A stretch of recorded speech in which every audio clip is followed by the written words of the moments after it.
ನಮಸ್ಕಾರ ಸ್ನೇಹಿತರೆ, ಇದು ಯಾವುದೇ ನ್ಯೂಸ್ ವಿಡಿಯೋ ಅಲ್ಲ, ಯಾವುದೇ ವಿಶ್ಲೇಷಣಾ ವರದಿ ಅಲ್ಲ, ಯಾವುದೇ ಒಂದು ನಾಲೆಜ್ ಕೊಡುವಂಥ ವರದಿ ಕೂಡ ಅಲ್ಲ ಸ್ನೇಹಿತರೆ.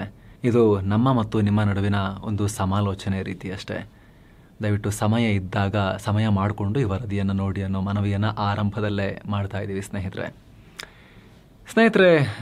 ನಾವು ಈ ವಿಡಿಯೋಗೆ ಕವರ್ ಪೇಜ್ನಲ್ಲಿ ಅಥವಾ ತಮ್ನೇಲ್ನಲ್ಲಿ ಹಾಕಿದಂಥ ಟೆಕ್ಸ್ಟ್ ನೋಡಿ ನಿಮಗೆ ಆಶ್ಚರ್ಯ ಆಗಿರ್ಬೋದು. ಕ್ಷಮಿಸಿಬಿಡಿ ವೀಕ್ಷಕರೇ, ನಾವು ಪತ್ರಕರ್ತರಾಗಿ ಉಳಿದಿಲ್ಲ ಅಂತ. ಪತ್ರಕರ್ತರಾಗಿ ಉಳಿದಿಲ್ಲ ಅಂದರೆ ಸ್ನೇಹಿತರೆ, ಪೂರ್ತಿ ಪತ್ರಕರ್ತರಾಗಿ ಉಳಿದಿಲ್ಲ ಅಂತ. ನಾವು ಒಂಥರ ಹಾಫ್ ಪತ್ರಕರ್ತರು, ಹಾಫ್ ಸೇಲ್ಸ್ಮೆನ್ ಆ ರೀತಿ ಆಗಿ ಹೋಗಿದ್ದೀವಿ. ರಿಯಾಲಿಟಿ ಅದು. ಯಾಕಂದರೆ ಸ್ನೇಹಿತರೆ, ಭಾರತದಲ್ಲಿ ಪತ್ರಿಕೋದ್ಯಮನ ಒಂದ್ಸಲಿ ನೋಡಿ ನೀವು. ನಿಮ್ಮಲ್ಲಿ ತುಂಬ ಜನ ಪತ್ರಕರ್ತರಿರಬಹುದು, ಅಥವಾ ಹೊರಗಿನವರು ಕೂಡ, ಅಥವಾ ನ್ಯೂಸನ್ನು ಕನ್ಸ್ಯೂಮ್ ಮಾಡೋರಾಗಿರ್ಬೋದು, ವೀಕ್ಷಕರೇ ಆಗಿರ್ಬೋದು. ಒಂದ್ಸಲಿ ಗಮನಿಸಿ ನೋಡಿ. ರೆವಿನ್ಯೂ ಮಾಡೆಲ್ ನಾವು ನೋಡಬೇಕಲ್ವಾ. ಬಿಗ್ ಕಾರ್ಪೊರೇಟ್ಸ್ ರನ್ ಮಾಡ್ತಾರೆ ನ್ಯೂಸ್ ಚಾನಲ್ಸನ್ನು. ಅದು ಕೂಡ ತುಂಬ ಕಮ್ಮಿ ಇದ್ದಾವೆ. ಎಲ್ಲ ಪೊಲಿಟಿಕಲ್ ಓನರ್ಶಿಪ್ನಲ್ಲಿ ಜಾಸ್ತಿ ಇದ್ದಾವೆ. ಅಥವಾ big corporates plus political nexus ಇರುತ್ತೆ, ಆ ರೀತಿದೆ ಜಾಸ್ತಿ ಇದ್ದಾವೆ big news channels. Independent journalism ಅಂತ ಮಾಡಬೇಕು ಅಂತ ಹೊರಟಾಗ ಅಲ್ಲಿ ಈಗೇನು ಎರಡು ಆಯ್ಕೆ ಇರುತ್ತೆ. ಒಬ್ಬನೇ ಸಿಂಗಲ್ ವ್ಯಕ್ತಿ ಇದ್ಕೊಂಡು ಅಥವಾ ಒಂದಿಬ್ಬರ ಹೆಲ್ಪ್ ತಗೊಂಡು ಆತ ಆದಷ್ಟು ಮಾಡ್ಕೊಂಡು ಹೋಗೋದು, ಅಥವಾ ಇನ್ನೊಂದು ಸ್ವಲ್ಪ ಪ್ರಯತ್ನ ಪಡಬೇಕು, ಇಲ್ಲ ಜನರಿಗೆ ಇನ್ನಷ್ಟು ಜಾಸ್ತಿ ಮಾಹಿತಿ ಕೊಡಬೇಕು ಅಂತ ಹೇಳಿದ್ರೆ, ಎಲ್ಲ ಆಸ್ಪೆಕ್ಟ್ಸನ್ನು ಕವರ್ ಮಾಡಬೇಕು ಅಂತ ಹೇಳಿದ್ರೆ you need a bigger team. ಉದಾಹರಣೆಗೆ ನಮ್ಮ ಆಫೀಸ್ನಲ್ಲಿ ನಾವೀಗ ಒಂದು 18ರಿಂದ 20 ಯಂಗ್ಸ್ಟರ್ಸ್ ಕೆಲಸ ಮಾಡ್ತಾ ಇದ್ದೀವಿ. ಅದರಲ್ಲಿ ನಾನೇ ಸೀನಿಯರ್, ಉಳಿದವರೆಲ್ಲ ನನಗಿಂತ ತುಂಬ ಯಂಗ್ ಇದ್ದಾರೆ ಏಜ್ ವಿಚಾರಕ್ಕೆ ಬಂದಾಗ. ಬಟ್ ನಾಲೆಜ್ನಲ್ಲಿ ನನಗಿಂತಲೂ ಜಾಸ್ತಿ ಬುದ್ಧಿವಂತರಿದ್ದಾರೆ ಇಲ್ಲಿ ನಮ್ಮ ತಂಡದಲ್ಲಿ. ಸೊ ಸ್ನೇಹಿತರೆ, ಈಗ 18-20 ಯುವ ಪತ್ರಕರ್ತರ ಒಂದು ತಂಡವನ್ನು ರೆಡಿ ಮಾಡಿಕೊಂಡು ಮುನ್ನಡೆಸಬೇಕು ಅಂತ ಹೇಳಿದ್ರೆ it takes lot of resources ಅಲ್ವಾ. ರೆವಿನ್ಯೂ ಮಾಡೆಲ್ ಏನು ಭಾರತದಲ್ಲಿ? ಇಷ್ಟು ಜನ ಯುವ ಪತ್ರಕರ್ತರ ಜೀವನ ಸಾಗಬೇಕು ಅಂದರೆ ಹೇಗೆ ನಡಿಬೇಕು? ಬರೀ ಜೀವನ ಸಾಗೋದು ಮಾತ್ರ ಅಲ್ಲ, ಗ್ರೋತ್ ಕೂಡ ಬೇಕಲ್ವಾ. ವರ್ಷದಿಂದ ವರ್ಷಕ್ಕೆ ಗ್ರೋತ್ ಕೂಡ ಕಾಣಬೇಕಲ್ವ, ಜೀವನ ಮಟ್ಟದಲ್ಲಿ ಸುಧಾರಣೆ ಕಾಣಬೇಕಲ್ವ. ಸೊ ಅದಕ್ಕೇನು ಆದಾಯ ಬರಬೇಕು. ಆದಾಯ ಬರಬೇಕು ಅಂತ ಹೇಳಿದ್ರೆ ಏನು ಮಾಡಬೇಕು? ಜಾಹೀರಾತುಗಳು ಬೇಕಾಗತ್ತೆ. ಇಲ್ಲ ಅಂತ ಹೇಳಿದ್ರೆ ನಾವು ಮಾಡೋ ಕೆಲಸವನ್ನು ಕನ್ಸ್ಯೂಮ್ ಮಾಡುವಂತಹ ವೀಕ್ಷಕರು, ನೀವು ಯಾಕೆ ಸೇಲ್ಸ್ಮನ್ ಕೆಲಸ ಮಾಡ್ತೀರಿ, ನಾವು ನಿಮ್ಮನ್ನು ಹೈರ್ ಮಾಡ್ಕೊಳ್ತೀವಿ, ವೀಕ್ಷಕರು ನಾವು ಪೇ ಮಾಡ್ತೀವಿ, ನೀವು ನಮಗೆ ಮಾಹಿತಿದಾರರಾಗಿ ಕೆಲಸ ಮಾಡಿ. ನಾವು ನಮ್ಮದು ಕೆಲಸಗಳಲ್ಲಿ ಬ್ಯುಸಿ ಇರ್ತೀವಿ. ನಾನೊಬ್ಬ ಇಂಜಿನಿಯರ್ ಇದ್ದೀನಿ, ಡಾಕ್ಟರ್ ಇದ್ದೀನಿ, ನಾನೊಬ್ಬ ಸೆಲ್ಫ್ ಎಂಪ್ಲಾಯ್ಡ್ ಇದ್ದೀನಿ, ನಾನೊಬ್ಬ ಸೈಂಟಿಸ್ಟ್ ಇದ್ದೀನಿ, ನಾನೊಬ್ಬ ಕಾರ್ಪೆಂಟರ್ ಇದ್ದೀನಿ, ನಾನೊಬ್ಬ ಆಟೋ ಡ್ರೈವರ್ ಇದ್ದೀನಿ, ನಾನೊಬ್ಬ ಕ್ಯಾಬ್ ಡ್ರೈವರ್ ಇದ್ದೀನಿ, ನಾನೊಬ್ಬ ಟೀಚರ್ ಇದ್ದೀನಿ, ಒಬ್ಬ ಸ್ಟೂಡೆಂಟ್ ಇದ್ದೀನಿ, ಕಾಂಪಿಟೇಟಿವ್ ಎಕ್ಸಾಮಿಗೆ ಓದ್ತಾ ಇದ್ದೀನಿ. ಬೇರೆ ಬೇರೆ ಥರದ ಒಂದು ಜೀವನದಲ್ಲಿ ಬ್ಯುಸಿ ಇರೋರು ಇರ್ತೀರಿ. ಸೊ ನೀವು ನಿಮ್ಮ ಲೈಫಲ್ಲಿ ಬ್ಯುಸಿ ಇದ್ದಾಗ ನೀವು ನಿಮ್ಮ ಪರ್ಸ್ನಲ್ ಮಾಹಿತಿದಾರರಾಗಿ ನಿಮ್ಮ ಪರವಾಗಿ ರಿಸರ್ಚ್ ಮಾಡಿ, ವೆರಿಫೈ ಮಾಡಿ, ನಿಮಗೆ ಟೈಮ್ ಸೇವಿಂಗ್ ರೀತಿಯಲ್ಲಿ ಮಾಹಿತಿಯನ್ನು ತಲುಪಿಸೋ ಕೆಲಸವನ್ನು ನಾವು ಮಾಡಬೇಕು. ಎರಡೇ ಆಪ್ಷನ್ ಇರೋದಲ್ಲಿ. ಒಂದು, ಜಾಹೀರಾತುಗಳನ್ನು ನಾವು ತಗೊಂಡು ಅದರ ಮೂಲಕ ನಾವು ಆದಾಯದ ಮೂಲವನ್ನು ಕಂಡುಹಿಡ್ಕೋಬೇಕು. ಅದರ್ವೈಸ್ ಕನ್ಸ್ಯೂಮರ್ಸ್ ಅದಕ್ಕೆ ಪೇ ಮಾಡಬೇಕು. ಬಟ್ ಭಾರತದಲ್ಲಿ ಆ ಮಾಡೆಲ್ ಇಲ್ಲ. ಪತ್ರಕರ್ತರನ್ನು, ಪತ್ರಿಕೋದ್ಯಮವನ್ನು ಸೀರಿಯಸ್ ಆಗಿ ಪರಿಗಣಿಸುವ ಒಂದು ಸ್ಥಿತಿ ಅಷ್ಟೊಂದಿಲ್ಲ. ಅದಕ್ಕೆ ಪತ್ರಕರ್ತರು ಕೂಡ ಹೊಣೆಗಾರರು ಹೌದು, ಇಲ್ಲ ಅಂತ ನಾನು ಹೇಳಲ್ಲ. ಅಷ್ಟೇ ಜವಾಬ್ದಾರಿ ಸಮಾಜದ್ದು ಕೂಡ ಇದೆ. ಇಲ್ಲಿ ಪತ್ರಕರ್ತರು ಕೊಲೆ ಆದಾಗ, ಹತ್ಯೆಗಳಾದಾಗ ಬಹಳ ಏನು ತಲೆ ಕೆಡಿಸ್ಕೊಳ್ಳಲ್ಲ. ಒಂದಿನ ಒಂಚೂರು ಅದು ಸುದ್ದಿ ಆಗ್ಬೋದು ಅಷ್ಟೇ, ತಲೆ ಕೆಡಿಸ್ಕೋಬೋದು ಅಷ್ಟೇ ಜನ ಕೂಡ. ಜಾಸ್ತಿ ಯಾರೂ ಅದ್ರ ಬಗ್ಗೆ ಸರ್ಕಾರಕ್ಕೆ ಕಿವಿ ಹಿಂಡಿ ಇದಕ್ಕೆ ನ್ಯಾಯ ಬೇಕೇ ಬೇಕು ಅಂತ ಯಾರೂ ಕೇಳಲ್ಲ. ಚುನಾವಣೆಗಳಲ್ಲೂ ಕೂಡ ಪತ್ರಕರ್ತರ ಹತ್ಯೆಯಾಗಿದೆ, ಅವ್ರನ್ನ ನೀವು ಇದು ಮಾಡ್ತಿಲ್ಲ ಅಂತ ಯಾರೂ ಕೇಳಲ್ಲ. ಹಂಗಿರ್ಬೇಕಾದ್ರೆ ನ್ಯೂಸಿಗೆ ಯಾರಾದರೂ ಪೇ ಮಾಡ್ತಾರೆ, ಅದು ಫ್ರೀ ಅಲ್ವಾ ಅನ್ನೋ ಮನಸ್ಥಿತಿ ಇದೆ. ನಿಮಗೆ ಸ್ಕ್ರೀನ್ ಮೇಲೆ ಒಂದಷ್ಟು ನಮ್ಮ ಪ್ರೀತಿಯ ವೀಕ್ಷಕರ ಕೆಲವರದು ಕಾಮೆಂಟ್ಸ್ ತೋರಿಸ್ತಾ ಇದ್ದೀವಿ ನೋಡಿ ಸ್ನೇಹಿತರೆ. ಅಣ್ಣ ಸ್ವಲ್ಪ ಆ್ಯಡ್ ಪ್ರಮೋಷನ್ ಕಮ್ಮಿ ಮಾಡಿ ಹಾಕು, ನಿನ್ನ ವಿಡಿಯೋ ನೋಡೋದಕ್ಕಿಂತ ಜಾಸ್ತಿ ಆ್ಯಡ್ಸ್ ನೋಡೋದೇ ಒಂದು ಟಾರ್ಚರ್ ಆಗಿದೆ ಅಂತ ಒಬ್ಬರು. ನೆಕ್ಸ್ಟ್ ಸ್ನೇಹಿತರೆ, ಆ್ಯಡ್ ಬಿಟ್ಬಿಡಿ, ಸಬ್ಸ್ಕ್ರೈಬ್ ಮಾಡಿ ಅನ್ನೋ ಮನವಿಗೂ ಕೂಡ ಒಬ್ರು ಏನು ಹಾಕಿದ್ದಾರೆ ನೋಡಿ. ಸಬ್ಸ್ಕ್ರೈಬ್ ಮಾಡಿ, ಏನೋ ನಿಮ್ಮ ಕತೆ, ಇಲ್ಲೇ ಇದೆ ಮಾಡಿ, ಅಲ್ಲೇ ಇದೆ ಮಾಡಿ, ಇಷ್ಟ ಆದರೆ ಮಾಡ್ತಾರೆ. ಅದು ಯಾಕೆ ಭಿಕ್ಷೆ ಬೇಡೋ ಥರ ಬೇಡ್ತೀರಾ? ಅಷ್ಟೆಲ್ಲ ಅಲ್ಲದೆ ಗೂಗಲ್ 2 ಆ್ಯಡ್, ನಿಮ್ಮದೊಂದು 2 ಆ್ಯಡ್, 10 ನಿಮಿಷ ನ್ಯೂಸ್ಗೆ 5 ಮಿನಿಟ್ಸ್ ಆ್ಯಡ್ ನೋಡೋದೇ ಆಗೋಯ್ತು. ಈಗ ಹೊಸದಾಗಿ ಡಯಾಬಿಟಿಸ್ ಬಗ್ಗೆ ಹೇಳ್ತಾ ಇದೆಯಾ? ದೇವರೇ, ಇದೊಂದು ಜನ್ಮಾನ. ಓಕೆ, ನೆಕ್ಸ್ಟ್ ಇನ್ನೊಂದು ಕಮೆಂಟ್ ನಿಮಗೆ ಇಲ್ಲಿ ತೋರಿಸ್ತೀವಿ ಸ್ನೇಹಿತರೆ. ಇನ್ನೊಬ್ಬರು ಟೀಕಾಕಾರರು ಇವರೇನು ಹೇಳಿದ್ದಾರೆ ಅಂತ ಹೇಳಿದ್ರೆ, ನಮ್ಮ ಪ್ರೀತಿಯ ವೀಕ್ಷಕ, ಅಲ್ಲಿ ಕೆನಡಾ ಅಮೆರಿಕದ ಸಾಮಂತ ರಾಷ್ಟ್ರ ಥರ ಅನ್ನೋ ಒಂದು ಲೈನ್ ಇತ್ತು ಸುದ್ದಿಯಲ್ಲಿ, ಅವರು ಅವಲಂಬಿತರಾಗಿದ್ದಾರೆ ಅಮೆರಿಕದ ಮೇಲೆ ಅಂತ. ಅದಕ್ಕೆ ಆ ವಿಡಿಯೋಗೆ ಕಮೆಂಟ್ ಇತ್ತು, ನೀನು ಜಾಹೀರಾತುಗಳ ಸಾಮಂತನಲ್ಲವೇ ಅಂತ. ಈ ರೀತಿದೆಲ್ಲ, ಈ ಥರದ ಸುಮಾರು ಎಕ್ಸಾಂಪಲ್ಸ್ ಕೊಡ್ತಾ ಹೋದರೆ ಕೊಡ್ತಾನೆ ಹೋಗ್ಬೋದು ಸ್ನೇಹಿತರೆ. ಆದರೆ ಎಲ್ಲರೂ ಹಾಗೇ ಮಾಡ್ತಿದ್ದಾರೆ ಅಂತ ಅಲ್ಲ ಸ್ನೇಹಿತರೆ. ಲಾಸ್ಟ್ ಟೈಮ್ ನಾವು ಮೆಂಬರ್ಶಿಪ್ ಒಂದು ಪ್ರೋಗ್ರಾಮ್ ಲಾಂಚ್ ಮಾಡಿದ್ವಿ. ಅದರಲ್ಲಿ ಸ್ಟಾರ್ಟಿಂಗ್ ಪ್ರೈಸ್ 159 ಇತ್ತು. ಅದಾದಮೇಲೆ ಇನ್ನೊಂದು 700 ಚೇಂಜ್ ಒಂದಿತ್ತು. ಅದರ ಅರ್ಥ ನಾವು ಭಾಳ ಅಮೆಝಾನ್ ಪ್ರೈಮು, ನೆಟ್ಫ್ಲಿಕ್ಸ್ ಆ ಲೆವೆಲಿಗೆಲ್ಲ ವ್ಯಾಲ್ಯೂನ, ಆ ಲೆವೆಲಿಗೆ ಕಂಟೆಂಟ್ ಪ್ರೊಡ್ಯೂಸ್ ಮಾಡೋಕ್ಕೆ ನಮ್ಮ ಕೆಲ ಆಗೋದೂ ಇಲ್ಲ. ಬಟ್ ಯಾರು ವ್ಯಾಲ್ಯೂ ಮಾಡ್ತಾರೆ ಇಂಥ ಇದನ್ನು, ಬಟ್ ಕೊಡೋಕ್ಕೆ ಶಕ್ತಿ ಕೂಡ ಇದೆ ಅಂಥವ್ರು ಕಾಂಟ್ರಿಬ್ಯೂಟ್ ಮಾಡೋದಾದರೆ ಮಾಡಲಿ ಅಂತ ಮಾಡಿದ್ವಿ. ಆದರೆ ಅದಕ್ಕೆ ಸಿಕ್ಕ ಬೆಂಬಲ ಅಷ್ಟೊಂದಾಗಿರಲಿಲ್ಲ. ಕೆಲವರು ಪ್ರೀತಿಯ ವೀಕ್ಷಕರು ಮಾಡಿದರು, ಆದರೆ ದೊಡ್ಡ ಪ್ರಮಾಣದಲ್ಲಿ ಇರಲಿಲ್ಲ. ಅದು ದೊಡ್ಡ ಪ್ರಮಾಣದಲ್ಲಿ ಇರಲಿಲ್ಲ ಅನ್ನೋ ಕಾರಣಕ್ಕಾಗಿಯೇ ನಾವು ಜಾಸ್ತಿ ಮೆಂಬರ್ಸ್ ಓನ್ಲಿ ಕಾಂಟೆಂಟ್ನ ಕೊಡೋಕ್ಕೂ ಕೂಡ ಸಾಧ್ಯ ಆಗಲಿಲ್ಲ. ಉಳಿದವ್ರಿಗೆ ಅದು ಮಿಸ್ ಆಗಿಬಿಡುತ್ತೆ, ಅದು ತುಂಬ ಕಮ್ಮಿ ಜನ ಇದ್ದಾರೆ ಅನ್ನೋ ಕಾರಣಕ್ಕೋಸ್ಕರ. ಆದರೂ ಕೂಡ ಕೆಲವರು ಪಾಪ 1-1.5 ವರ್ಷಗಳಿಂದ 2 ವರ್ಷಗಳಿಂದಲೂ ಕೂಡ 159 ರೂಪೀಸ್ನ ಮೆಂಬರ್ಶಿಪ್ನಲ್ಲಿದ್ದರು. ಒಂದು 4-5 ಜನ ಅಷ್ಟು ಬೆರಳೆಣಿಕೆಯಷ್ಟು ಜನ 700 ಚೇಂಜಿನ ಮೆಂಬರ್ಶಿಪ್ನಲ್ಲೂ ಕೂಡ ಇದ್ದು, ಅವರಿಗೆ ಮ್ಯಾಕ್ಸಿಮಮ್ ಎಷ್ಟಾಗುತ್ತೆ ಅಷ್ಟು ನಾನು ಸಪೋರ್ಟ್ ಮಾಡ್ತೀನಿ ಅಂತ ಸಪೋರ್ಟ್ ಮಾಡ್ತಾಯಿದ್ರು. ಒಬ್ಬರಂತೂ ಮೇಲೇ ಮಾಡಿದ್ದಾರೆ, ಮಹೇಶ್ ಅನ್ನೋರು ಮೇಲ್ ಮಾಡಿದ್ದಾರೆ, ಸ್ಕ್ರೀನ್ಶಾಟ್ ನೀವು ನೋಡ್ತಾ ಇರ್ಬೋದು. ನಾವು ಕ್ಯಾನ್ಸಲ್ ಮಾಡಿದ್ವಿ ಆ ಮೆಂಬರ್ಶಿಪ್, 2 ಪ್ರೋಗ್ರಾಮ್ಗಳನ್ನು ನಾವು ಡಿಲೀಟ್ ಮಾಡಿದ್ವಿ, ಕ್ಯಾನ್ಸಲ್ ಮಾಡಿದ್ವಿ. ಆವಾಗ ಏನಾಗುತ್ತೆ, ಲೇಟೆಸ್ಟ್ ಮಂತ್ದು ಯಾರದೆಲ್ಲ ಕಟ್ಟಾಗಿರುತ್ತೆ ಅವರಿಗೆ ರಿಫಂಡ್ ಆಗುತ್ತೆ ಸ್ನೇಹಿತರೆ. ಅವರಿಗೆಲ್ಲ ರಿಫಂಡ್ ಹೋಯಿತು.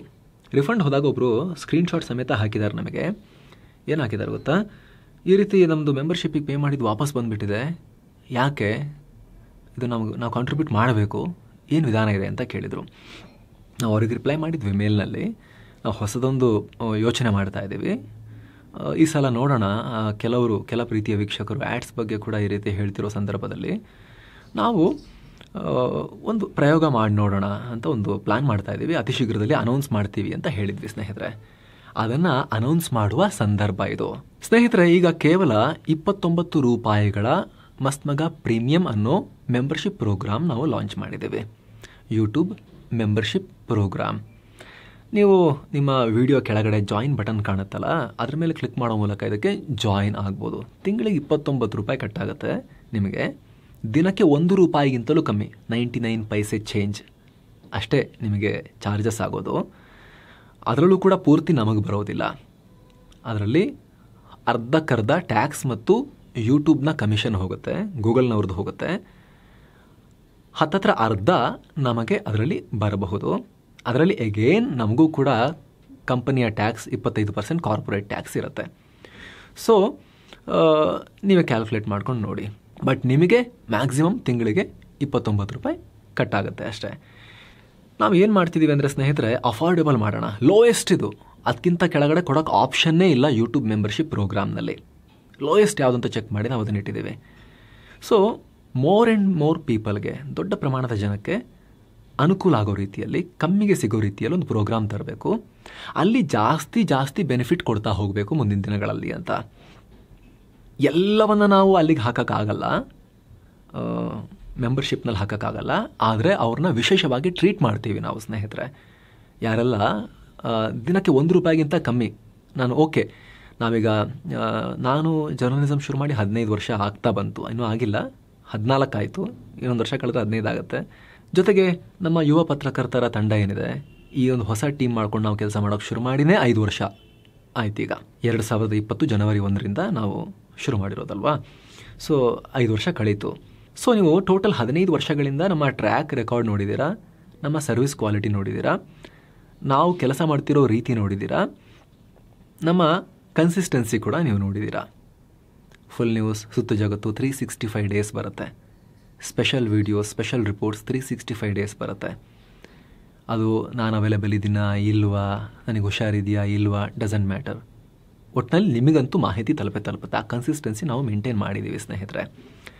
ಸೊ ನಾವು ವ್ಯಾಲ್ಯೂ ಪ್ರೊವೈಡ್ ಮಾಡ್ತಾ ಇದ್ದೀವಿ ಅಂತ ನಿಮಗೆ ಅನಿಸಿದ್ರೆ, ದಿನಕ್ಕೆ ₹1 ವ್ಯಾಲ್ಯೂ ಪ್ರೊವೈಡ್ ಮಾಡ್ತಿದ್ದೀನಿ ಅಂತ ನಿಮಗೆ ಅನಿಸಿದ್ರೆ ಸ್ನೇಹಿತರೆ, ನೀವು ಜಾಯಿನ್ ಆಗೋದಕ್ಕೆ ಕನ್ಸಿಡರ್ ಮಾಡ್ಬೋದು. ಆ್ಯಂಡ್ರಾಯ್ಡ್ನವರಿಗೆ ಅಲ್ಲೇ ಆಪ್ಷನ್ಸ್ ಇರುತ್ತೆ ಜಾಯಿನ್ ಅಂಥೇಳಿ.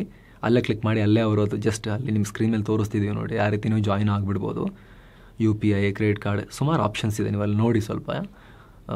ಫೋನ್ಪೇ, ಗೂಗಲ್ ಪೇ ಮೂಲಕ ಡೈರೆಕ್ಟಾಗೂ ಮಾಡ್ಬೋದು. ನೀವು ಅಲ್ಲೇ ಹೋಗಿ ಮೆಂಬರ್ಶಿಪ್ನ ಆ್ಯಕ್ಟಿವೇಟ್ ಮಾಡ್ಕೋಬೋದು, ಅಥವಾ ಕ್ರೆಡಿಟ್ ಕಾರ್ಡ್ ಮೂಲಕನೂ ಕೂಡ ಮಾಡ್ಕೋಬೋದು. ಇಲ್ಲ ಅಂತ ಹೇಳಿದ್ರೆ UPI ID ಹಾಕಿನೂ ಮಾಡೋಕ್ಕೆ ಅಲ್ಲಿ ಆಪ್ಷನ್ಸ್ ಎಲ್ಲ ಇದೆ. ಸೊ ನೀವು ಅದನ್ನು ಚೆಕ್ ಮಾಡ್ಬೋದು.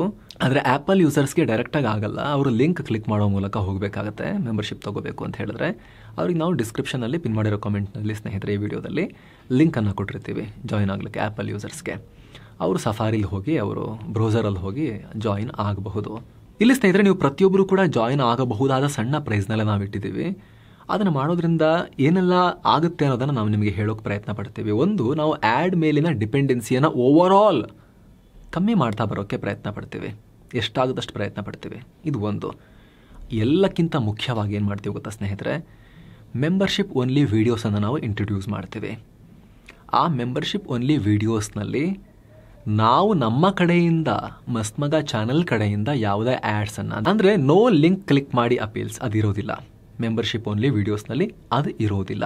ಸ್ಟಾರ್ಟಿಂಗ್ನಲ್ಲೂ ಕೂಡ ನಾವು ಯಾವುದೇ ಆ್ಯಡನ್ನು ಹಾಕೋದಿಲ್ಲ, ಮಧ್ಯದಲ್ಲೂ ಕೂಡ ಯಾವುದೇ ಆ್ಯಡನ್ನು ನಾವು ಹಾಕೋದಿಲ್ಲ, ಎಂಡ್ನಲ್ಲೂ ಕೂಡ ನಾವು ಯಾವುದೇ ಆ್ಯಡನ್ನು ಅದರಲ್ಲಿ ಹಾಕೋದಿಲ್ಲ. ನಮ್ಮ ಕಡೆಯಿಂದ ಯಾವುದೇ ಜಾಹೀರಾತುಗಳು ಅದರಲ್ಲಿ ಇರೋದಿಲ್ಲ. ಮೆಂಬರ್ಶಿಪ್ ಓನ್ಲಿ ವೀಡಿಯೋಸ್ನಲ್ಲಿ ಕ್ಲೀನ್ ಪ್ಯೂರ್ ಕಾಂಟೆಂಟ್ ಮಾತ್ರ ಇರುತ್ತೆ. ಯಾರೆಲ್ಲ ದೊಡ್ಡ ಮನಸ್ಸು ಮಾಡಿ ಇಲ್ಲ ಒಂದು ಸುದ್ದಿ ಮತ್ತು ಮಾಹಿತಿ ಎರಡನ್ನೂ ಕೊಡುವಂತಹ ಒಂದು ಯುವ ಪತ್ರಕರ್ತರ ತಂಡಕ್ಕೆ ನಾವು ದಿನಕ್ಕೆ ಇಷ್ಟು ಸಣ್ಣ ಒಂದು ಇದರಲ್ಲಾದರೂ ಕೂಡ ಸಬ್ಸ್ಕ್ರಿಪ್ಷನ್ ತಗೋಬೋದು ಅನ್ನೋ ದೊಡ್ಡ ಮನಸ್ಸು ಮಾಡೋ ಮನಸ್ಸು ಬರುತ್ತೆ, ಅವರಿಗೆ ನಾವು ನಮ್ಮ ಕಡೆಯಿಂದ ಯಾವುದೇ ಆ್ಯಡ್ಸ್ ಹಾಕದೆ, ನಾವು ಹಾಕೋ ಆ್ಯಡ್ಸ್ ಇಲ್ಲದ ಆ್ಯಡ್ ಫ್ರೀ ಎಕ್ಸ್ಪೀರಿಯನ್ಸ್ ಕೊಡೋಕ್ಕೆ ಪ್ರಯತ್ನ ಪಡ್ತೀವಿ. ಯೂಟ್ಯೂಬ್ ಹಾಕೋದು ಅದಿದ್ದೇ ಇರುತ್ತೆ, ಅಷ್ಟು ನಾವು ಪೂರ್ತಿ ಮಾಡುವಷ್ಟು ಈಗ ಶಕ್ತರಾಗಿಲ್ಲ ಸ್ನೇಹಿತರೆ. ಆದರೆ ನಮ್ಮ ಕಡೆಯಿಂದ ಯಾವುದೇ ಸ್ಪಾನ್ಸರ್ಡ್ ಇನ್ಸರ್ಷನ್ಸ್ ಅಥವಾ ಸೇರ್ಪಡಿಕೆ ಒಳಗಡೆ, ವಿಡಿಯೋಗಳ ಒಳಗಡೆ ಇರೋದಿಲ್ಲ. ಮೆಂಬರ್ಶಿಪ್ ಪ್ರೋಗ್ರಾಮ್ನ ಒಳಗಡೆ ಬರುವಂತಹ ವಿಡಿಯೋಗಳಲ್ಲಿ ಆರಂಭದಲ್ಲಿ ನಾವು ಹಂತ ಹಂತವಾಗಿ ಮೆಂಬರ್ಶಿಪ್ ಓನ್ಲಿ ಕಾಂಟೆಂಟನ್ನು ಸಣ್ಣ ಪ್ರಮಾಣದಲ್ಲಿ ಶುರು ಮಾಡ್ತೀವಿ. ದೊಡ್ಡ ಪ್ರಮಾಣದಲ್ಲಿ ನೀವು ಅಲ್ಲಿಗೆ ಬಂದ ಮೇಲೆ, ಮೆಂಬರ್ಶಿಪ್ಗೆ ಬಂದ ಮೇಲೆ ನಾವು ದೊಡ್ಡ ಪ್ರಮಾಣದಲ್ಲೇ ಅಲ್ಲಿ ಕಾಂಟೆಂಟನ್ನು ಕೊಡೋಕೆ ಡೆಫಿನೆಟ್ಲಿ ಪ್ರಯತ್ನ ಪಡ್ತೀವಿ. ಕೇವಲ ಮೆಂಬರ್ಶಿಪ್ ಓನ್ಲಿ ವಿಡಿಯೋಸ್ ಮಾತ್ರ ಅಲ್ಲ ಸ್ನೇಹಿತರೆ, ಹೆಚ್ಚೆಚ್ಚು ವಿಡಿಯೋಗಳನ್ನು ಈ ವಿಶೇಷ ಸದಸ್ಯರಿಗೋಸ್ಕರ ಮೆಂಬರ್ಸ್ ಫಸ್ಟ್ ಮಾಡೋಕ್ಕೂ ಕೂಡ ನಾವು ಪ್ರಯತ್ನವನ್ನು ಪಡ್ತೀವಿ. ಅಂದರೆ ಫಸ್ಟ್ ನಿಮಗೆ ಸಿಗೋ ರೀತಿಯಲ್ಲಿ. ಯಾಕಂದರೆ ಕೆಲವೊಂದೆಲ್ಲ ಪ್ರತಿಯೊಬ್ಬ ವೀಕ್ಷಕನಿಗೂ ತಲುಪಿಸಲೇಬೇಕಾಗಿರೋ ಮಾಹಿತಿ ಇರುತ್ತೆ, ಅದನ್ನು ನಾವು ಪೇ ವಾಲ್ ಹಿಂದೆ ಹಾಕಕ್ಕೆ ಆಗಲ್ಲ. ಸೊ ಅಂಥ ಮಾಹಿತಿಯನ್ನು ಸ್ವಲ್ಪ ಬೇಗ ನಿಮಗೆ ತಲುಪಿಸೋ, ಅಂದರೆ ಮೊದಲು ನಿಮಗೆ ಪ್ರಯಾರಿಟಿಯಲ್ಲಿ ಮೆಂಬರ್ಸ್ ಫಸ್ಟ್ ಕೊಟ್ಟು ಆಮೇಲೆ ಎಲ್ರಿಗೂ ಹೋಗೋ ರೀತಿಯಲ್ಲಿ ಮಾಡೋ ಪ್ರಯತ್ನಗಳನ್ನು ಜಾಸ್ತಿ ಮಾಡ್ತಾ ಹೋಗ್ತೀವಿ ಸ್ನೇಹಿತರೆ. ಜೊತೆಗೆ ಮೆಂಬರ್ಸ್ ಓನ್ಲಿ ಪೋಸ್ಟ್ಗಳು ಕೂಡ ಬರ್ತವೆ, ಅದರಲ್ಲಿ ನಿಮ್ಮೊಂದಿಗೆ ಡೈರೆಕ್ಟಾಗಿ ಇಂಟ್ರ್ಯಾಕ್ಟ್ ಮಾಡೋ ಪ್ರಯತ್ನವನ್ನು ನಾನು ಕೂಡ ನಡೆಸ್ತಾ ಇರ್ತೀನಿ. ಹಾಗೆ ಕಾಲಕ್ಕೆ ವೀಕ್ಲಿ ಒಂದ್ಸಲಿನಾದರೂ ಕೂಡ ಮೆಂಬರ್ಸ್ ಓನ್ಲಿ ಲೈವ್ ಮಾಡುವ ಪ್ರಯತ್ನವನ್ನು ನಾವು ಮಾಡ್ತೀವಿ. ಅದರಲ್ಲಿ ಏನು ಮಾಡ್ತೀವಿ ಅಂತ ಹೇಳಿದ್ರೆ, ನಾವು ಮೆಂಬರ್ಸ್ ಓನ್ಲಿ ಪೋಸ್ಟ್ ಹಾಕಿ ನಿಮ್ಮಿಂದ ಪ್ರಶ್ನೆಗಳನ್ನು ತಗೊಳ್ತೀವಿ. ನೀವು ನೋಡಿ, ಈ ಥರ ನಾವು ಡಿಸ್ಕಸ್ ಮಾಡೋಣ ಅಂತ ಅಂದ್ಕೊಂಡಿದ್ದೀವಿ, ಈ ವಾರ ಇಂಥ ದಿನ ನಿಮ್ಮ ಪ್ರಶ್ನೆಗಳನ್ನು ಕಳಿಸಿ ಅಂತ ನಾವು ಕೇಳ್ತೀವಿ. ಅದು ಮೆಂಬರ್ಸಿಗೆ ಮಾತ್ರ ಬರುತ್ತೆ ಆ ಪೋಸ್ಟ್. ನೀವಲ್ಲಿ ನಿಮ್ಮ ಪ್ರಶ್ನೆಗಳನ್ನು ನಿಮ್ಮ ಹೆಸರಿನ ಸಮೇತ ಹಾಕ್ಬೋದು. ಯಾಕಂದರೆ ಕೆಲವರು ID-ಯಲ್ಲಿ ಹೆಸರು ಹಾಕೊಂಡಿರಲ್ಲ, ಯೂಟ್ಯೂಬ್ ID-ಯಲ್ಲಿ ಆಲ್ಫಾಬೆಟ್ಸ್ ಎಲ್ಲ ಇರುತ್ತೆ, ನಂಬರ್ಸ್ ಇರುತ್ತೆ. ಸೊ ನೀವು ನಿಮ್ಮ ಹೆಸರಿನ ಸಮೇತ ಅಲ್ಲಿ ನಿಮ್ಮ ಪ್ರಶ್ನೆಯನ್ನು ಹಾಕಿದ್ರೆ ಆಯ್ದ ಪ್ರಶ್ನೆಗಳನ್ನು ನಾವು ಆ ಮೆಂಬರ್ಸ್ ಓನ್ಲಿ ಲೈವ್ನಲ್ಲಿ ನಿಮ್ಮನ್ನು ಮೆನ್ಷನ್ ಮಾಡಿ ಡಿಸ್ಕಸ್ ಮಾಡೋ ಪ್ರಯತ್ನವನ್ನು ಮಾಡ್ತೀವಿ ಸ್ನೇಹಿತರೆ. ಇದೊಂಥರ ಮೆಂಬರ್ಸ್ ಮತ್ತು ನಮ್ಮ ನಡುವಿನ ಸಂವಾದ ಥರ ಇರುತ್ತೆ. ಆ ಮೆಂಬರ್ಸ್ ಓನ್ಲಿ ಲೈವ್ನಲ್ಲಿ ಆ ಮೆಂಬರ್ಸ್ ಮತ್ತು ನಾವು ಮಾತ್ರ ಇರ್ತೀವಿ. ಎಕ್ಸ್ಕ್ಲೂಸಿವ್ ಬೆನಿಫಿಟ್ ಆಗಿರುತ್ತೆ ಇದು ಜಾಯಿನ್ ಆಗೋರಿಗೆ. ಸ್ನೇಹಿತರೆ, ಮುಂದಿನ ಕೆಲ ಕಾಲ ನಾವು ಇದನ್ನು ಅಪೀಲ್ ಮಾಡಿ ನೋಡ್ತೀವಿ ನಮ್ಮ ವೀಕ್ಷಕರಿಗೆ. ಅವರು ಇದನ್ನು ಯಾವ ರೀತಿ ತಗೊಳ್ತಾರೆ ಅನ್ನೋದನ್ನು ನೋಡ್ತೀವಿ. ಅವರು ಡಿಸೈಡ್ ಮಾಡ್ತಾರೆ, ನೀವು ಡಿಸೈಡ್ ಮಾಡ್ತೀರಿ ಸ್ನೇಹಿತರೆ ಇದು ಬೇಕಾ ಬೇಡವಾ ಅಂತ. ಅಲ್ಲಿ ನಂಬರ್ ಸ್ಪಷ್ಟವಾಗಿ ಹೇಳಿಬಿಡುತ್ತೆ. ಅಲ್ಲಿ ನಂಬರ್ಸಲ್ಲಿ ತುಂಬ ಚೆನ್ನಾಗಿ ರೆಸ್ಪಾನ್ಸ್ ಬಂತು ಅಂತ ಹೇಳಿದ್ರೆ ನಾವು ಹೆಚ್ಚೆಚ್ಚು ಕಾಂಟೆಂಟ್ನ ಅಲ್ಲಿ ಕೊಡೋಕ್ಕೆ ಪ್ರಯತ್ನ ಪಡ್ತೀವಿ. ಇಲ್ಲ ಅಂತ ಹೇಳಿದ್ರೆ ಕಳೆದ 2 ಬಾರಿ ಇದನ್ನು ಪ್ರಯತ್ನ ಪಟ್ಟು ನಾವು ಅಲ್ಲಿಗೆ ನಿಲ್ಲಿಸಿದ್ವಲ್ಲ, ಕ್ಯಾನ್ಸಲ್ ಮಾಡಿದ್ವಲ್ಲ. ಈಗ ನೋಡಿ, ಲಾಸ್ಟ್ ಟೈಮ್ ಕ್ಯಾನ್ಸಲ್ ಮಾಡಿದಾಗೆಲ್ಲ ರಿಫಂಡ್ ಆಯ್ತಲ್ಲ ಅವರಿಗೆ. ಅಗೇನ್ ಇಲ್ಲೂ ಕೂಡ ಅದೇ ಮಾಡಬೇಕಾಗಿ ಬರಬಹುದು. ತುಂಬ ಸಣ್ಣ ನಂಬರ್ ಇಲ್ಲಿ ಬಂತು, ಜಾಸ್ತಿ ಜನ ಬಂದಿಲ್ಲ ಅಂತ ಹೇಳಿದ್ರೆ ನಾವು ಮೆಂಬರ್ಸ್ ಓನ್ಲಿ ಕಾಂಟೆಂಟ್ಸ್ನ ಜಾಸ್ತಿ ಕೊಡೋಕ್ಕೆ ಆಗದೇ ಇರಬಹುದು. ಆಗಲ್ಲ ಅಂತ ಹೇಳಿದ್ಮೇಲೆ ಸುಮ್ಮನೆ ಮೆಂಬರ್ಶಿಪ್ ಇಟ್ಟು ನಿಮ್ಮ ಹತ್ರ ತಗೊಳ್ಳೋಕ್ಕೂ ಕೂಡ ನಮಗೆ ಮನಸ್ಸಿಲ್ಲ ಸ್ನೇಹಿತರೆ. ಆವಾಗ ನಾವು ಕನ್ಸಿಡರ್ ಮಾಡ್ತೀವಿ ನೀವು ನಮಗೆ ಆದೇಶ ಕೊಟ್ಟಿದ್ದೀರಿ ಅಂತ, ಅಥವಾ ನಿಮ್ಮ ಡಿಸಿಷನ್ ಇದಾಗಿದೆ ಅಂತ ಹೇಳಿ. ಓಕೆ ಬೇಡ, ನಾವು ಆ್ಯಡ್ ಇದ್ರೂ ಪರವಾಗಿಲ್ಲ, ಓಕೆ ನಾವು ಅರ್ಥ ಮಾಡ್ಕೊಳ್ತೀವಿ, ನೀವು ಆ್ಯಡ್ ರನ್ ಮಾಡ್ಕೊಳ್ಳಿ ಪರವಾಗಿಲ್ಲ. ಅಂದರೆ ನಮಗೆ ಮೆಂಬರ್ಸ್ ಓನ್ಲಿ ಸಪ್ರೇಟ್ ಆ್ಯಡ್ ಇಲ್ಲದೆ ಇರೋ, ನಮ್ಮ ಕಡೆಯಿಂದ ಆ್ಯಡ್ ಇಲ್ಲದಿರೋ ವಿಡಿಯೋ ಬೇಡ, ನಾವು ಜನರಲಿ ಮಾಮೂಲಿ ಅಲ್ಲೇ ನೋಡ್ಕೊಳ್ತೀವಿ, ನೀವು ಇದುವರೆಗೂ ಹೇಗೆ ಮಾಡ್ತಿದ್ರು ಹಾಗೆ ಕಂಟಿನ್ಯೂ ಮಾಡಿ, ವಿ ಅಂಡರ್ಸ್ಟ್ಯಾಂಡ್ ಅಂತ ನೀವು ಹೇಳ್ತಿದ್ದೀರಿ ಅಂತ ಹೇಳಿ ನಾವು ಅದನ್ನು ಆ ರೀತಿ ಕನ್ಸಿಡರ್ ಮಾಡಬೇಕಾಗತ್ತೆ ಅವಾಗ ಸ್ನೇಹಿತರೆ. ಆ್ಯಡ್ನಲ್ಲೂ ಕೂಡ ನಾವು ತುಂಬ ಫಿಲ್ಟರ್ ಮಾಡ್ತೀವಿ. ನಾವು ರ್ಯಾಂಡಮ್ ಆಗಿ ಯಾವ್ಯಾವುದೋ ತಗೊಳ್ಳೋದೇ ಇಲ್ಲ. ನಾವು ಹೇಗೆ ಎಷ್ಟು ಚೂಸಿ ಆಗಿರ್ತೀವಿ ಅಂದರೆ ಸ್ನೇಹಿತರೆ, ಟ್ರ್ಯಾಕ್ ರೆಕಾರ್ಡೆಲ್ಲ ನೋಡ್ತೀವಿ, ಅವ್ರಿಗೆ ಎಷ್ಟು ರೇಟಿಂಗ್ ಇದೆ, ಫೀಡ್ಬ್ಯಾಕ್ ಹೆಂಗಿದೆ, ಕಸ್ಟಮರ್ ಫೀಡ್ಬ್ಯಾಕ್ ಹೇಗಿದೆ, ಅವ್ರದ್ದು ಅವರ ಸರ್ವಿಸ್ ಕ್ವಾಲಿಟಿ ಹೇಗಿದೆ. 100% ನಾವು ಎನ್ಶೋರ್ ಮಾಡೋಕ್ಕಾಗಲ್ಲ, ಬಿಕಾಸ್ ನಮ್ಮ ಕಂಪ್ನಿ ಅಲ್ಲ ಅದು. ಬಟ್ ನಾವು ಒಂದು ಲೆವೆಲ್ಗೆ ಚೆಕ್ ಮಾಡಿಕೊಂಡೇ ಆಮೇಲೆ ತಗೊಳ್ತೀವಿ ಸ್ನೇಹಿತರೆ. ಬಿಕಾಸ್ ನಮ್ಮನ್ನು ನಂಬುವಂಥ ವೀಕ್ಷಕರಿಗೆ ಅದು ಆ್ಯಡೇ ಆಗಿದ್ರೂ ಕೂಡ ಅಲ್ಲೂ ಕೂಡ ಒಂದಷ್ಟು ಕ್ವಾಲಿಟಿ ಕಂಟ್ರೋಲ್ ಇರಬೇಕು ಅನ್ನೋ ಕಾರಣಕ್ಕೋಸ್ಕರ ಫಿಲ್ಟರ್ ಮಾಡಿನೇ ನಾವು ತಗೊಳ್ತೀವಿ. ಸೊ ಆ್ಯಡ್ ಬಂದಾಗ ಏನಾಗುತ್ತೆ, ಒಂಚೂರು ಸ್ಕಿಪ್ ಮಾಡಬೇಕಾಗತ್ತೆ ಅಷ್ಟೇ, ಚೂರು ಓಡಿಸ್ಬೇಕಾಗತ್ತೆ ಅಷ್ಟೇ. ಕೆಲ ವೀಕ್ಷಕರು ಅದನ್ನು ಹ್ಯಾಪಿಲಿ ಮಾಡ್ತಿದ್ದಾರೆ, ಆದರೆ ಕೆಲ ವೀಕ್ಷಕರು ಇದಕ್ಕೆ ಅಬ್ಜೆಕ್ಟ್ ಮಾಡ್ತಿದ್ದಾರೆ. ತಪ್ಪು ಅಂತ ಹೇಳಲ್ಲ, ವೀಕ್ಷಕರ ರೈಟ್ಸ್ ಅದು, ಹಕ್ಕು ಅದು. ನಮಗೆ ಬೈಯೋದಾಗಿರ್ಬೋದು, ನಮಗೆ ಕಿವಿ ಹಿಂಡೋದಾಗಿರ್ಬೋದು, ನಮಗೆ ಬುದ್ಧಿ ಹೇಳೋದಾಗಿರ್ಬೋದು, ನಿಮ್ಮ ರೈಟ್ಸ್. ನಾವು ಅದನ್ನು ಟೀಕೆ ಮಾಡಲ್ಲ, ನೀವು ತಪ್ಪು ಮಾಡ್ತಿದ್ದೀರಿ ಅಂತ ಹೇಳಲ್ಲ ಸ್ನೇಹಿತರೆ. ಆದರೆ ವಾಸ್ತವ ಸ್ಥಿತಿ ಏನು ಅನ್ನೋದನ್ನು ನಿಮಗೆ ಎಕ್ಸ್ಪ್ಲೇನ್ ಮಾಡೋ ಪ್ರಯತ್ನ ನಾವು ಮಾಡಿದ್ದೀವಿ. ಹೊಸ ಒಂದು ಪ್ರಯತ್ನವನ್ನು ಈಗ ಮಸ್ತ್ ಮಗ ಪ್ರೀಮಿಯಂ ಪ್ಲಾನ್ ಮೂಲಕ, ಅಂದರೆ ಮೆಂಬರ್ಶಿಪ್ ಪ್ಲಾನ್ ಮೂಲಕ ನಾವು ತರೋ ಪ್ರಯತ್ನ ಮಾಡ್ತಾ ಇದ್ದೀವಿ. ಅಲ್ಲಿ ಒಂದಿಷ್ಟು ಕಾಂಟೆಂಟ್ ಆದರೂ ಕೂಡ ನಮ್ಮ ಕಡೆಯಿಂದ ಹಾಕುವ ಆ್ಯಡ್ ಇಲ್ಲದೆ ಕೊಡುವಂಥ ಪ್ರಯತ್ನನ ನಾವು ಮಾಡ್ತಾ ಇದ್ದೀವಿ ಸ್ನೇಹಿತರೆ. ಜೊತೆಗೆ ಅವ್ರನ್ನ ಸ್ಪೆಷಲ್ ಆಗಿ ಟ್ರೀಟ್ ಮಾಡೋಕ್ಕೆ ಒಂದಷ್ಟು ಸಣ್ಣ ಪುಟ್ಟ ನಮ್ಮ ಕೈಲಾದ ಪ್ರಯತ್ನವನ್ನು ಮೆಂಬರ್ಶಿಪ್ ಪ್ಲಾನ್ ಸೈಡ್ನಲ್ಲಿ ನಾವು ಮಾಡೋಕ್ಕೆ ಹೊರಟಿದ್ದೀವಿ, ನಮ್ಮ ಕೈಲಾಗಿರೋದು. ಆದರೆ ಸ್ನೇಹಿತರೆ, ಎಲ್ಲಕ್ಕಿಂತ ಮಿಗಿಲಾಗಿ ನೀವಲ್ಲಿ ಆ ರೀತಿ ಜಾಯ್ನ್ ಆಗೋ ಮೂಲಕ ನಾವು ಓವರಾಲ್ ಮಾಡುವ ಕೆಲಸಕ್ಕೆ ನಿಮ್ಮ ವ್ಯಾಲಿಡೇಷನ್ ಕೊಟ್ಟಂತಾಗುತ್ತೆ ಅಷ್ಟೇ. ನೀವು ನಿಮ್ಮ ಒಂದು ಕಾಂಟ್ರಿಬ್ಯೂಷನ್ ಸಪೋರ್ಟನ್ನು ಕೊಟ್ಟಂತಾಗುತ್ತೆ ಅಷ್ಟೇ. ಯಾಕಂದರೆ ಎಷ್ಟೋ ಸಲ ಸ್ನೇಹಿತರೆ, ಇನ್ನೊಂದು ಹೇಳ್ತೀವಿ ನಿಮಗೆ, ವ್ಯೂಸ್ ಎಷ್ಟೇ ಬಂದಿರಲಿ ಅದರಲ್ಲಿ ₹1 ಕೂಡ ರೆವಿನ್ಯೂ ಹುಟ್ಟಿರೋದಿಲ್ಲ. ಉದಾಹರಣೆಗೆ ಅಕ್ಟೋಬರ್ 9ನೇ ತಾರೀಕಿನ ಫುಲ್ ನ್ಯೂಸ್ ರೈಟ್ ನಾವು ಈಗ ವಿಡಿಯೋ ರೆಕಾರ್ಡ್ ಮಾಡೋ ಟೈಮ್ನಲ್ಲಿ ವ್ಯೂಸ್ ಎಷ್ಟಾಗಿದೆ ಸ್ನೇಹಿತರೆ? 1,30,000 ಜನ ಆ ವಿಡಿಯೋ ನೋಡಿದ್ದಾರೆ. ಅದರಿಂದ ₹1 ಕೂಡ ಕಂಪನಿಗೆ ರೆವಿನ್ಯೂ ಬರಲ್ಲ ಯೂಟ್ಯೂಬ್ ಅಥವಾ ಗೂಗಲ್ ಆ್ಯಡ್ಸ್ನಿಂದ. ಯಾಕೆ ಅಂತ ಹೇಳ್ತೀನಿ ನಿಮಗೆ ಸ್ನೇಹಿತರೆ. ಅವಾಗವಾಗ ಇದಾಗತ್ತೆ. ಏನು ಅಂದರೆ ಸ್ನೇಹಿತರೆ, ನೀವು ಸ್ಕ್ರೀನ್ ಮೇಲೆ ನೋಡ್ತಾ ಇದ್ದೀರಾ, ಇದು ಯೂಟ್ಯೂಬ್ನಿಂದ ಬಂದಿರೋ ನೋಟಿಸ್ ನಮಗೆ. ಏನು, this video may earn limited or no ad revenue due to content identified as not suitable to most advertisers ಅಂತ ಕೆಳಗಡೆ ಅದನ್ನು ರಿವ್ಯೂ ಹಾಕಲಿಕ್ಕೆ ಅವಕಾಶ ಇರುತ್ತೆ. ರಿವ್ಯೂ ಹಾಕಿದ್ಮೇಲೂ ಕೂಡ ಕನ್ಫರ್ಮ್ಡ್ ಬೈ ಮ್ಯಾನ್ಯುವಲ್ ರಿವ್ಯೂ ಕೂಡ ಇಲ್ಲ, ಇದಕ್ಕೆ ಆ್ಯಡ್ ರೆವಿನ್ಯೂ ನಿಮಗೆ ಕೊಡೋಕ್ಕಾಗಲ್ಲ ಅಂತಲೇ ಕಳಿಸಿದ್ದಾರೆ. 0 ಗೂಗಲ್ ಆ್ಯಡ್ ರೆವಿನ್ಯೂ ಈ ಇಡೀ ದಿನದ ಫುಲ್ ನ್ಯೂಸ್ನ ಶ್ರಮಕ್ಕೆ. ಯಾಕೆ ಅಂದರೆ ಸ್ನೇಹಿತರೆ, ಗೂಗಲ್ನ ಪಾಲಿಸಿಯಲ್ಲಿ ಹಿಂಸಾತ್ಮಕ ಘಟನೆಗಳ ಮಾಹಿತಿ ಇದ್ದಾಗ, ಅದು ಯುದ್ಧ ಆಗಿರ್ಬೋದು ಅಥವಾ ದೊಡ್ಡ ಪ್ರಮಾಣದ ಸಾವು ನೋವಾಗಿರೋ ಯಾವುದೋ ಘಟನೆ ಆಗಿರ್ಬೋದು ಅಥವಾ ಇತರ ಎನ್ಕೌಂಟರ್ಗಳಂತಹ ವಿಚಾರಗಳಾಗಿರ್ಬೋದು, ಇದರಲ್ಲಿ ಉತ್ತರ ಪ್ರದೇಶದ ಎನ್ಕೌಂಟರ್ನ ವಿಚಾರ ಇತ್ತು, ಅಂಥ ವಿಚಾರಗಳಾಗಿರ್ಬೋದು, ಅವರು ಅದರಲ್ಲಿ ಆ್ಯಡ್ ರೆವಿನ್ಯೂ ನಿಮಗೆ ಕೊಡಲ್ಲ ಅಂತ ನೋಟಿಸ್ ಕಳಿಸ್ಬಿಡ್ತಾರೆ ಅಂಥ ವಿಡಿಯೋಗಳಲ್ಲಿ. ಆದರೂ ಕೂಡ ನೀವು ಹೇಳೋ ಹಾಗೆ ನಾವು ಸೇಲ್ಸ್ಮೆನ್ ಪ್ಲಸ್ ಜರ್ನಲಿಸ್ಟ್ ಎರಡೂ ರೋಲ್ನ ನಿಭಾಯಿಸಬೇಕಲ್ಲ, ಬ್ಯಾಲೆನ್ಸ್ ಮಾಡಬೇಕಲ್ವಾ. ನಾವು ಆ್ಯಡ್ ಬರಲ್ಲ ಅಂಥೇಳಿ ಮಾಹಿತಿ ತಲುಪಿಸದೇ ಇರಲಿಕ್ಕಾಗತ್ತಾ? ಅಫ್ಘಾನಿಸ್ತಾನದಲ್ಲಿ ಸ್ಟ್ರೈಕ್ ಆಗಿದೆ ಅಂಥೇಳಿ ಮಾಹಿತಿ ನಿಮ್ಗೆ ತಲುಪಿಸದೇ ಇರೋಕ್ಕಾಗತ್ತಾ? ಗೂಗಲ್ನವ್ರು ನಮಗೆ ಅದಕ್ಕೆ ದುಡ್ಡು ಕೊಡಲ್ಲ ಅಂಥೇಳಿ. ಅಥವಾ ಉತ್ತರ ಪ್ರದೇಶದಲ್ಲಾಗಿರೋ ಈ ಘಟನೆಯ ಮಾಹಿತಿ ಕೊಡದೇ ಇರೋಕ್ಕಾಗತ್ತಾ? ಇಸ್ರೇಲ್ ಗಾಜಾ ಹೊಡೆದಾಟದ ಬಗ್ಗೆ ಮಾಹಿತಿ ಕೊಡದೇ ಇರೋಕ್ಕಾಗತ್ತಾ? ಪಹಲ್ಗಾಮ್ ಘಟನೆ ಬಗ್ಗೆ ಮಾಹಿತಿ ಕೊಡದೇ ಇರೋಕ್ಕಾಗತ್ತಾ? ಆವಾಗಲೂ ಕೂಡ ಸಿಕ್ಕಾಪಟ್ಟೆ ಈ ರೀತಿಯಾಗಿದೆ ರೆವಿನ್ಯೂ ಲಾಸ್. ಅದಾದಮೇಲೆ ಆಪರೇಷನ್ ಸಿಂಧೂರ್ ಆದಾಗದ್ರ ಬಗ್ಗೆ ಮಾಹಿತಿ ಕೊಡದೇ ಇರೋಕ್ಕಾಗತ್ತಾ? ಇದರಲ್ಲಿ ಸ್ವಲ್ಪ ಹಾರ್ಶ್ ಸುದ್ದಿ ಇದೆ, ಇದರಲ್ಲಿ ಗೂಗಲ್ನವರು ಯೂಟ್ಯೂಬ್ನವರು ನಮಗೆ ಇದರಲ್ಲಿ ಆ್ಯಡ್ ರೆವಿನ್ಯೂ ಕೊಡಲ್ಲ ನಮಗೆ ಅಂಥೇಳಿ ನಾವು ಆ ಸುದ್ದಿ ನಿಮಗೆ ತಲುಪಿಸದೇ ಇರಲಿಕ್ಕಾಗತ್ತಾ? ಹಂಗೆ ಮಾಡೋಕ್ಕಾಗಲ್ವಲ್ಲ, ತಲುಪಿಸ್ಲೇಬೇಕಲ್ವ, ತಲುಪಿಸ್ತಾನೆ ಇದೀವಲ್ವ ನಾವು ಸ್ನೇಹಿತರೆ. ಹಾಗಾಗಿ ಸ್ನೇಹಿತರೆ, ಇಂಥ ಸುಮಾರು ಸೂಕ್ಷ್ಮ ವಿಚಾರಗಳಿದಾವೆ ಇದರಲ್ಲಿ. ಸೊ ಸ್ನೇಹಿತರೆ, ಮತ್ತೊಮ್ಮೆ ಕ್ವಿಕ್ಕಾಗಿ ರಿಕ್ಯಾಪ್ ಮಾಡಬೇಕು ಅಂದರೆ, ಭಾರತದಲ್ಲಿ ಅಥವಾ ಜಗತ್ತಿನ ಯಾವುದೇ ಕಡೆ ಪತ್ರಕರ್ತರು ಅನ್ನೋ ಒಂದು ಉದ್ಯೋಗದ ಏನು ಸೆಕ್ಟರ್ ವಲಯ ಏನಿದೆ, ಬೇರೆ ಬೇರೆ ಕೆಲಸ ಥರ, ಇದು ಕೆಲಸ ಅಲ್ವಾ ಸ್ವಾಮಿ, ಉದ್ಯೋಗ ಅಲ್ವಾ ಇದು. ಇಲ್ಲಿ ಆದಾಯಕ್ಕೆ ಏನು ಗೊತ್ತಾ ಮೂಲ? ಜಾಹೀರಾತು ಅದೊಂದು. ಅಥವಾ ಕೆಲವೊಂದು ಕಡೆ ಮುಂದುವರೆದಿರೋ ರಾಷ್ಟ್ರಗಳಲ್ಲಿ ದೊಡ್ಡ ಪ್ರಮಾಣದಲ್ಲಿ ಯಾವ ಲೆವೆಲ್ಗೆ ಅಂದರೆ ಆ್ಯಡೇ ತೊಗೊಳ್ಳೋದು ಬೇಡ, ಚೂರು ತೊಗೊಳ್ಳೋದು ಬೇಡ, ಆ ರೀತಿಯೇ ರನ್ ಮಾಡ್ಕೊಳ್ಳಿ ನೀವು ಅಂಥೇಳಿ ಸಪೋರ್ಟ್ ಮಾಡುವಂತಹ ಓದುಗ ವೀಕ್ಷಕ ವರ್ಗ ಎಲ್ಲ ಇದಾವಲ್ಲೆಲ್ಲ. ಹಾಗಾದರೂ ಇರಬೇಕು. ಇಲ್ಲಿ ನಮ್ಮ ಭಾರತದಲ್ಲಿ ಆ ರೀತಿ ಇಲ್ಲ. ಕರಪ್ಷನ್ ಮಾಡೋಕ್ಕೆ ನಮಗೆ ಇಷ್ಟ ಇಲ್ಲ. ನಾವು ಇದೇ ತಡ್ಕೊಂಡು ಹೇಳ್ತೀವಿ, ಇದುವರೆಗೂ ₹1 ಕರಪ್ಷನ್ ನಾವು ಮಾಡಿಲ್ಲ. ಯಾವುದೇ ಎಲೆಕ್ಷನ್ ಬರಲಿ, ಸ್ಟೇಟ್ ಬರಲಿ, ನ್ಯಾಷನಲ್ ಬರಲಿ, ಎಂತೆಂಥ ಜಾತ್ರೆ ನಾವು ಕಣ್ಣಾರೆ ನೋಡಿದ್ದೀವಿ ಅವಾಗ. ಬಟ್ ನಮ್ಮ ಕೈಗಳನ್ನು ನಾವು ಶುದ್ಧವಾಗಿಟ್ಕೊಂಡಿದ್ದೀವಿ. ಅದನ್ನು ಎದೆ ತಟ್ಟಿ ಎಲ್ಲಿ ಬೇಕಾದರೂ ನಾವು ಹೇಳುವಷ್ಟು ನಮಗೆ ಸ್ವಾಭಿಮಾನ ಮತ್ತು ಕಾನ್ಫಿಡೆನ್ಸ್ ಇದೆ. ಯಾರು ಬೇಕಾದರೂ ಕೂಡ ಕೇಳಿಸ್ಕೊಳ್ತಿರೋರು ಇದನ್ನು ಸುಳ್ಳು ಅಂತ ಪ್ರೂವ್ ಮಾಡಿದ್ರೆ ಮಾಡಿಬಿಡ್ಬೋದು. ಬೇಕಾದರೆ ₹1 ನಾವು ಕರಪ್ಷನ್ ಮಾಡಿದ್ದೀವಿ ಅಥವಾ ನಾವು ಯಾವುದೋ ಪೊಲಿಟಿಕಲ್ ಪಾರ್ಟಿಗೆ ದುಡ್ಡಿಸ್ಕೊಂಡು ಫೇವರ್ ಮಾಡಿದ್ದೀವಿ ಅನ್ನೋದಿದ್ರೆ ಸ್ನೇಹಿತರೆ, ಜೀವನದಲ್ಲಿ ಅಂಥ ಕೆಲಸ ನಾವು ಮಾಡಿಲ್ಲ, ಮಾಡೋದು ಕೂಡಲ್ಲ. ಅದು ನಮ್ಮ ಕಮಿಟ್ಮೆಂಟ್ ನಮ್ಮ ವೀಕ್ಷಕರಿಗೆ. ಹಾಗಿರಬೇಕಾದ್ರೆ ಒಂಚೂರು ಆ್ಯಡ್ ರನ್ ಮಾಡದೆ ಬೇರೆ ದಾರಿನೇ ಇಲ್ಲ ಸ್ನೇಹಿತರೆ. ಹಾಗಾಗಿ ಯಾರೆಲ್ಲ ಈ ಸೂಕ್ಷ್ಮವನ್ನು ಅರ್ಥ ಮಾಡಿಕೊಳ್ಳೋ ವೀಕ್ಷಕರಿದ್ದಾರೆ ಅವರಿಗೆ ಪ್ರೀಮಿಯಂ ಮೆಂಬರ್ಶಿಪ್ ಪ್ಲಾನನ್ನು ಲಾಂಚ್ ಮಾಡೋ ಮೂಲಕ ಅಲ್ಲಿ ಒಂದಷ್ಟು ಪ್ರೀಮಿಯಂ ಎಕ್ಸ್ಪೀರಿಯನ್ಸನ್ನು ಕೊಡೋಕ್ಕೆ ನಾವು ಪ್ರಯತ್ನ ಪಡ್ತಾ ಇದ್ದೀವಿ ಸ್ನೇಹಿತರೆ. ವಿಡಿಯೋ ಕೆಳಗಡೆ ಜಾಯಿನ್ ಅನ್ನೋ ಒಂದು ಆಪ್ಷನ್ ಕಾಣುತ್ತೆ. ಅದರ ಮೂಲಕ ನೀವು ಈಸಿಯಾಗಿ ಕೆಲವೇ ಕ್ಲಿಕ್ಸಲ್ಲಿ ಮೆಂಬರ್ಶಿಪ್ ಪ್ರೋಗ್ರಾಮ್ಗೆ ಜಾಯಿನ್ ಆಗ್ಬೋದು. ನಿಮಗೆ ದಿನಕ್ಕೆ ₹1 ಕಮ್ಮಿ ಖರ್ಚಾಗತ್ತೆ. ಇವ್ರದ್ದು ಹೆಂಗಾಯಿತು ಅಂತ ಹೇಳಿದ್ರೆ ಇದು ಸಡನ್ನಾಗಿ ನೆನಪಾಯ್ತು ಇವಾಗ. ಇದರಲ್ಲಿ ಮಹಾಭಾರತದಲ್ಲಿ ಕುರುಕ್ಷೇತ್ರ ಯುದ್ಧಕ್ಕಿಂತ ಸ್ವಲ್ಪ ಮುಂಚೆ ಕೃಷ್ಣ ಹೋಗಿ ನಿಮ್ಮನ್ನು ಕೌರವರು ಅಂತ ಹೇಳ್ತಿಲ್ಲ ನಮ್ಮ ಪ್ರೀತಿಯ ವೀಕ್ಷಕರನ್ನು, ಬಟ್ ಅದು ನೆನಪಾಯಿತು ಅಷ್ಟೇ. ಅದರಲ್ಲಿ ಕೇಳ್ತಾರಲ್ಲ, ಕೌರವರಿಗೆ 5 ಗ್ರಾಮಗಳನ್ನು ಕೊಡು ಸಾಕು, ಸಾಮ್ರಾಜ್ಯ ಬೇಡ, 5 ಗ್ರಾಮಗಳನ್ನು ಕೊಡು ಸಾಕು ಅಂತ. ಆಗ ದುರ್ಯೋಧನ ಕೆಳಗೆ ಸಭೆಯಲ್ಲಿ ಹೇಳೋದು 5 ಗ್ರಾಮ ಅಲ್ಲ, 5 ಏನೋ ಇಂಚೇನೋ ಜಾಗನೂ ಕೊಡಲ್ಲ ಅಂಥೇಳಿ. ಅದು ನೆನಪಾಯಿತು ಅಷ್ಟು. ಹಾಗಂತ ನಿಮ್ಮನ್ನು ಕೌರವರು ಅಂತ ಹೇಳ್ತಿಲ್ಲ. ನೀವು ಜಾಯಿನ್ ಆಗಿ, ಆಗದೇ ಇರಿ, ನೀವು ಬೈರಿ, ಕಿವಿ ಹಿಂಡಿ. ಆ್ಯಕ್ಚುಲಿ ಅಶ್ಲೀಲ ಶಬ್ದಗಳಲ್ಲೆಲ್ಲ ಬೈಬಾರ್ದು ಅಂತ ನಾವು ಇದು ಮಾಡ್ತೀವಿ, ಬಟ್ ಬೈತೀರಂದರೆ ಬೈಕೊಳ್ಳಿ, ನಿಮ್ಮ ಚಾಯ್ಸ್ ಅದು. ಬಿಕಾಸ್ ಕೆಲವರು ಅಶ್ಲೀಲವಾಗಿ ಬೈದ ತಕ್ಷಣ ಅದು ನಮಗೇನು ಆಗೋದಿಲ್ಲ. ಅದು ಸೇಮ್ ಟೈಮ್ ಯಾರೋ ಒಬ್ರಿಬ್ರು ಆ ರೀತಿ ಮಾತಾಡೋ ಟೈಮ್ನಲ್ಲಿ ಲಕ್ಷಾಂತರ ಜನ ಅಪ್ರಿಷಿಯೇಟ್ ಮಾಡೋರು ಕೂಡ ಇದ್ದಾರೆ, ನಮಗೆ ಗೊತ್ತಿದೆ. ಎಲ್ಲರಿಗೂ ಜಾಯಿನ್ ಆಗ್ಲಿಕ್ಕೆ ಆಗದೆ ಇರ್ಬೋದು, ಹಾಗೆ ಸಪೋರ್ಟ್ ಮಾಡ್ತೀನಿ ಅನ್ನೋರು ಕೂಡ ಇದ್ದಾರೆ.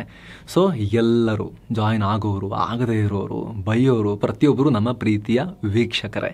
ನಮಗೆ ಬೇಕಾಗಿರೋದು ನೀವು ಸಬ್ಸ್ಕ್ರೈಬ್ ಮಾಡೋದು ಮತ್ತು ನೀವು ನಮ್ಮ ವೀಕ್ಷಣೆ ಮಾಡಿ ನಮ್ಮ ಚೆನ್ನಾಗಿ ಮಾಡಿದಾಗ ಅಪ್ರಿಷಿಯೇಟ್ ಮಾಡೋದು, ತಪ್ಪು ಮಾಡಿದಾಗ ಏನಾದ್ರು ಮಾಡಿದ್ರೆ ನಾವು ಅದನ್ನು ಪತ್ತೆ ಹಚ್ಚಿ ನೋಡಿ ಸರಿ ಇಲ್ಲ ಅಂತ ನೀವು ಹೇಳಿ ಅನ್ನೋದನ್ನು ನಾವು ಎಕ್ಸ್ಪೆಕ್ಟ್ ಮಾಡ್ತೀವಿ.